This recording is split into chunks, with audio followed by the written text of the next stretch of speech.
And then Allah talks about the big one, and that's the one I really want to end this conversation with, even though there's more to go. But Allah makes such a big deal out of this subject that, again, just like there were 3 ayat about Judgment Day, now there are وَالَّذِينَ هُمْ لِفُرُوجِهِمْ حَافِظُونَ إِلَّا عَلَىٰ أَزْوَاجِهِمْ أَوْ مَا مَلَكَتْ أَيْمَانُهُمْ فَإِنَّهُمْ غَيْرُ مَلُومِينَ فَمَنِ ابْتَغَى وَرَاءَ ذَلِكَ فَأُولَٰئِكَ هُمُ الْعَادُونَ. 3 ayat about the same subject again. The only other subject that got 3 ayat was what? In this list. What's the only other subject that got 3 ayat? Judgment Day. Judgment Day and punishment. This is the next subject that gets 3 ayat. And you know what the subject is? Shamelessness. People who guard their privates. We live in the ultimately shameless world today. The world in which streaming videos off of any website are available on your mobile device. The age in which the pornography industry is a multi-trillion-dollar industry. The point of which, the agenda of which is to make sure every one of you is a consumer of filth in one way or another. That every man, woman, and child is exposed to this stuff, and they're hoping you are, so you become addicted to it, so you become yet another consumer. This is the gift of pornography to society. It's creating people, turning people into animals and perverts. And some of you, unfortunately, have that addiction. And you're watching this stuff online. And you're watching it and saving it on your apps and your mobile devices. And you don't feel bad about it anymore. You've justified it to yourself. And you feel bad about it once in a while, but you go back to it. And as a result, you think, oh, well, at least I'm not hurting anybody. At least I'm not doing it to anybody else. I'm just watching this stuff. It's okay. But you know what's happening to you? Inside, your soul is being just gutted. You have no soul left inside of you. So your prayers are empty and you can't even shed a tear in your salat because your heart is so devoid of the fear of Allah because of the filth you've been watching all this time. It's turned you from a human being into an animal. So you can't even look. A woman passes by and you look. You see a piece of flesh walking by. You don't see a human being walking by that deserves respect. You check everybody out and everything out. You're constantly gawking and staring. You have a hard time putting your eyes down. When you're on the subway, when you're on campus, when you're at work, you're walking down the street, you just can't help it. You see a billboard, you take a second look, you see a third look. You don't miss any opportunity to just to violate your soul with your eyes. You're addicted completely. And then you say, brother, how do I get khushu' and salat? What world are you living in? What world are you living in? Ayyuhal ikhwa, my brothers, specifically my brothers. And I know some sisters have this issue too. It's a sad reality. This is a war. This is a war. This is more dangerous than any military war. This is the war that's destroying our souls. It's making its way into our homes.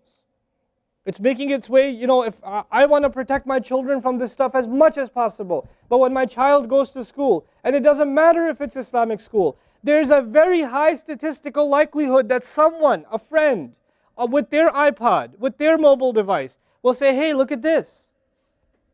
It's a very realistic, a thing nowadays. It's not far-fetched. And so I have to prepare my children for the filthy world that they're going to be brought up in. And there's no escape from this stuff anymore. There isn't. It's everywhere. It is everywhere. You have Islamic lectures followed up by, those YouTube puts those follow-up clips, and something will be filthy. Something will have to be filthy. And I don't think that's by accident. I'm not much of a conspiracy theorist, but I don't think that stuff is an accident. And what happens to you guys is you watch a video, you see something filthy, you click it, you click something else, and you end up watching disgusting things. That's what happens to you. وَالَّذِينَ هُمْ لِفُرُوجِهِمْ حَافِظُونَ. Especially when it comes to their privates, they guard them. They guard their shame. Brother, what's the solution? Should I get married? Like the guy who asked the other day, how can I get married right now? No, guys, the solution is not marriage. Because if you're a pervert, then you're going to be a pervert after marriage too. If you have no shame now, you will have no shame after marriage. Honestly. You think marriage is going to end your problems? No. Your problem isn't marriage. Your problem is spiritual in nature. Your problem is psychological in nature. You need help. You need to stop this. You need to stop hurting yourself like this.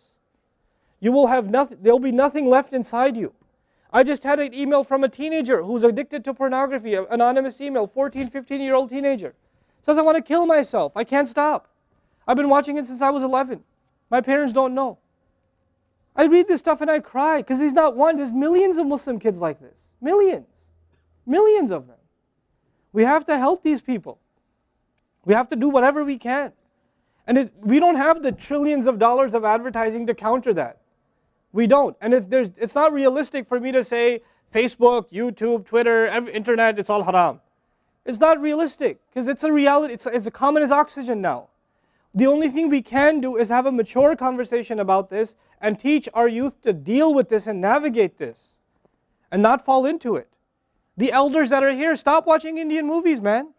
Why are you sitting in a lecture talking about salat and the importance of salat and you don't guard your shame? Mother and daughter and husband and wife and sister sitting together watching whatever? God, come on. Stop.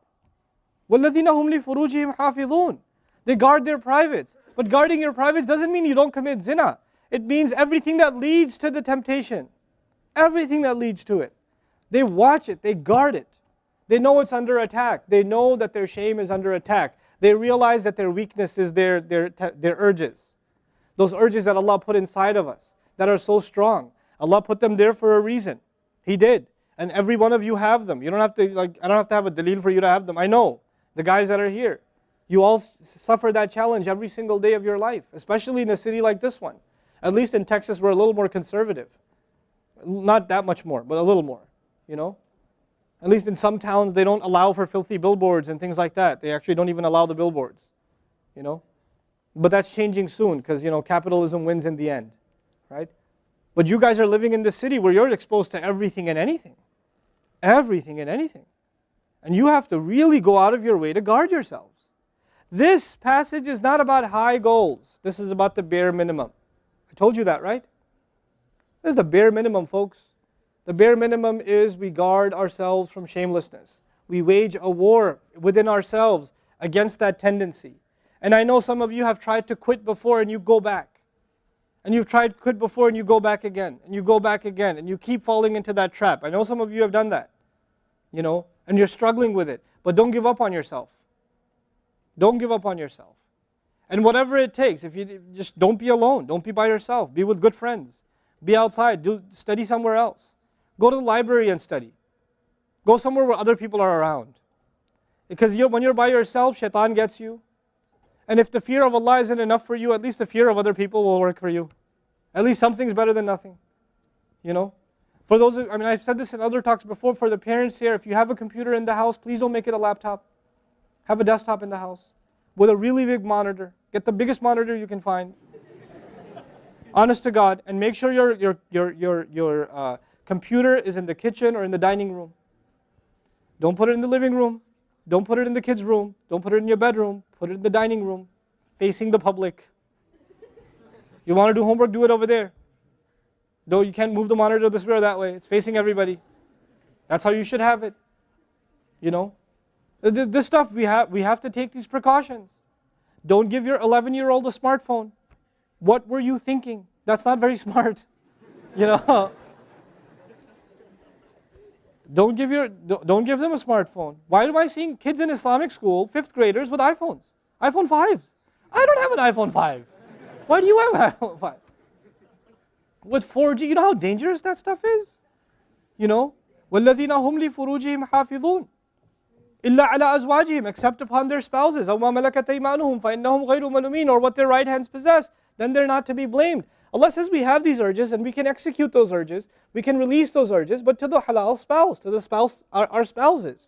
But outside of that, we can't. And by the way, when people get addicted to this sort of thing, and they get accustomed to it, or they get over and overly exposed to it, they have miserable marriages. And marriages start falling apart. They have this virtual idea of what pleasure means, and they don't find pleasure in their spouse anymore. And there's great fitna that comes into the family. It destroys homes, Muslim homes. That's what's happening in our world today. Allah talks about the people who make salah, and He says, I'm describing the people who make salah because this is the mawsuf, al-musallin, then alladhina, all the alladhinas, all the asma' mawsula here are the wasf, the sifa of it, which means the people of salah are the people who protect their shame, are the people who fear judgment day, are the people who, they are constant in their prayers. These are the people. فَمَنِ ابْتَغَى وَرَاءَ ذَلِكَ فَأُولَٰئِكَ هُمُ الْعَادُونَ. The people who pursue anything beyond that, then they are the ones engaged in aggression. This is an act of aggression. You know when adu is mentioned, or adi, adin from adu, from ada ya'du, right? Al-adun. Al-adawa in Arabic means animosity. Allah says, whoever pursues their urges to be fulfilled outside of the halal, outside of the marriage, whoever pursues that, then they are engaged in an act of aggression. The question is, aggression against who? Because when you say enemy, then you have to say enemy of who? If they've become an enemy, who have you become an enemy to? Allah didn't mention a maf'ul bihi, no jar majroor, nothing related to it. You know what that means? They are an enemy to themselves, their family. They become an enemy even to Allah's teaching. You know, these are the kinds of people. The most important asset you and I have is our hearts. And this shamelessness destroys the hearts. It destroys it. The most precious thing you and I have to preserve is our iman. And these filthy images is destroying your iman. They're tearing your iman apart. Don't let it happen to you. Do not let it happen to you. And I can only talk about this. I can't stop you from doing anything. And nobody else can. You will have to police yourself. You will have to control yourself. You'll have to make the decision, is my iman important enough? Is my salat important enough? You know? Or should I just carry on and pretend? You know what I told you about jazur, right? When you come across evil, you just don't want to deal with it. You just ignore it. And there's a lot of people like that. They hear this stuff and they don't deal with it. They just ignore it. And you're jazur. Then you're not from the musallin. Illa al-musallin. If you don't be from the people of jazur, from the jazureen. Don't be from them. The people who just leave it. They don't even deal with their problem. They run from it. And they cave in every time. And they're reactionary. And that's the beautiful thing about the beginning of this passage. Halua, reactionary. Usually we react to temptation. You react to an image and it leads you to a site, which leads you to something else, which leads you to something else. You're constantly reacting to things. You're supposed to learn to have the right reaction, and the right reaction comes when we become people of salah.